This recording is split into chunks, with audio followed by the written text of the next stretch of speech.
In watter een van die volgende ewewigsreaksies word die opbrengs van produkte verhoog deur die druk op die reaksiemengsel te verhoog? Die korrekte antwoord is A. Kom ons pas Le Chatelier se beginsel toe. As die druk verhoog, sal die ewewig skuif in die rigting waar daar minder mol gasdeeltjies is om die druk te verminder. So kom ons kyk na A.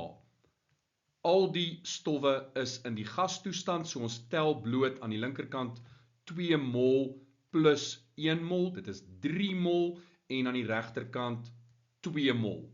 2 is minder as 3, so die voorwaartse reaksie word bevoordeel, en dis hoekom A die korrekte antwoord is. By B, al die reaktanse en produkte is in die gasfase, ons tel die molle bymekaar, 1 plus 1 aan die linkerkant en 1 plus 1 aan die regterkant. Links en regs is gelyk aan mekaar, met ander woorde, druk speel geen rol in hierdie geval nie.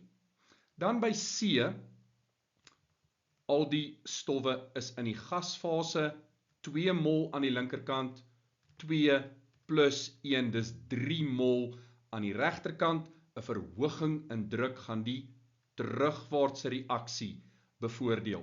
En dan D, 1 mol links, 1 plus 1 mol regs, presies dieselfde as in C, 'n verhoging in druk gaan lei tot die terugwaartse reaksie wat bevoordeel word. En dit is hoekom A die korrekte antwoord is.